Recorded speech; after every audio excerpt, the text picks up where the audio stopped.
Perhaps the best moment for Anderson Silva after his departure from the UFC was his first fight in boxing since retiring. Only 8 months after being knocked out by Uriah Hall in the UFC, Silva returned to action against Julio Cesar Chavez Jr., the son of the iconic Julio Cesar Chavez. He has been in the ring with some of the best in the world. He's also won the WBC middleweight title and is a legitimate world champion despite being seen as a letdown by the boxing community as a whole.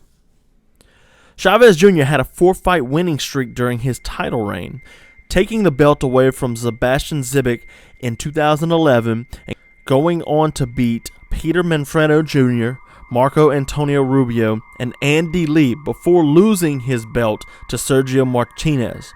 He shared the ring with Canelo Alvarez, surviving, and I mean that quite literally, surviving to a decision, and he lost to Daniel Jacobs in what is seen as an embarrassment for boxing. That Jacobs fight saw Chavez quit on the stool, causing fans to throw trash into the ring, and was an incredible letdown for his fans and his father, who has been critical of his son for quite some time.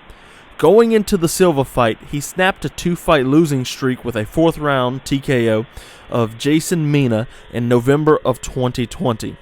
After some time away, many contemplating his retirement, he returned to face Anderson Silva in June of 2021, losing a split decision to the MMA icon.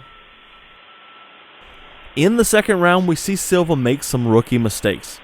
He is a master of the range, being an excellent counterpuncher, and has struggled a bit to lead the dance for some time. Here, Anderson Silva loads up on a long jab, but where Silva makes his mistake is dropping his hand protecting his face. This leaves him susceptible to a check hook or a cross from Chavez Jr. Instead, his hands need to be up and by his chin, and then he fires the right hook to the body like he does to avoid any unnecessary damage or worse, a knockout to the bastard son of boxing. Next, we see Anderson Silva gauging the distance with a pawing jab. Then, being a southpaw, which means right hand forward, orthodox is going to be your left hand forward, Silva steps to the outside of the lead foot of Julio Cesar Chavez Jr. and changes levels to throw the cross to the body. While the outside foot advantage is a good thing and a general rule of thumb in a southpaw versus orthodox matchup, it's not a hard set rule. But a beginner like Anderson Silva should abide by this rule. When I say beginner, don't take that offensively. Anderson Silva is quite literally in his 3rd career boxing match, still a beginner. Anderson Silva has been a fan of the in-ring antics in his MMA stint. He brought that over with him into boxing.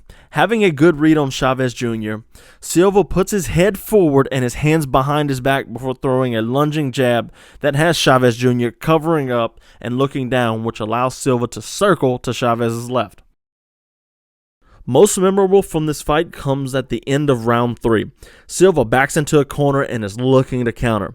Chavez Jr. does what any reasonable boxer would do with their opponent in the corner should do and starts to open up. Silva, ever the showman, slips, dips, and parries the punches, not letting his opponent land anything of consequence. Chavez Jr. wants to avoid the impending counter and backs out, offering Silva an out from the corner. Instead, Anderson Silva golds Julio Cesar Chavez Jr. to meet him where he stands. Anderson Silva isn't boxing world champion. Julio is. Fight him. Chavez is weary of the counter, and with a little more goading from Silva, Chavez draws out the counter, a check left hook, and he bounces out. He backs out again, and Silva follows, but Silva backs into the corner again as time expires, totally embarrassing Chavez Jr. in front of his father and the world. A master of the counter, Anderson Silva paws at Julio Cesar Chavez Jr. again and draws out a jab. Silva slips off the center line, albeit to the left side, and throws a tight hook over the top of Chavez's jab. Silva's inexperience once again shows here. Instead of slipping to the left, Silva could have slipped to the right, stepped to the outside of Chavez on the pivot, and landed a check hook that would have been nice. But this is his first bout since 2005, so we won't hold that against him. Julio Cesar Chavez Jr. kept a high guard for this fight and kept a lot of damage away with that defense. Here, Anderson Silva is channeling his inner Mike Tyson and weaving his head left and right and back, waiting on Chavez to throw something. To split the guard, Anderson Silva fires a long lead uppercut right up the middle and through the guard of Chavez, landing clean. Silva then pivots out to his right and opens up an angle that he won't take advantage of. In a bit of a stereotypical moment for Julio Cesar Chavez Jr., Silva has him pressed against the ropes, grinding on the Mexican fighter. Jr. goes to throw an overhand right, and as he's against the ropes, his arm is outside of the ring, and he goes over the top of the rope with the rope catching his arm. Doh! In his best moment of the fight, even over the corner antics from earlier, in this moment, it is right here. Chavez Jr. is trying to walk down Silva, pushing the Brazilian to the ropes. Anderson throws another uppercut and then backs to the rope again.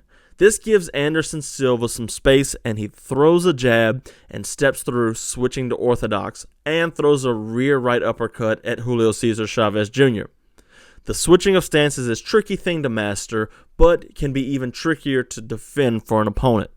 While Silva doesn't switch stances often, he does here, and it is quite glorious. In the end, Anderson Silva would get the win over a former boxing world champion, something no other MMA fighter has done. After losing to Chris Weidman, breaking his winning streak, and then breaking his leg in the rematch, and then dropping all the fights to the young and hungry in the UFC's middleweight division, including names like Israel Adesanya, Anderson Silva had redeemed himself, mixed martial arts, and gotten a huge win that he really shouldn't have gotten in the eyes of many boxing and combat sports fans.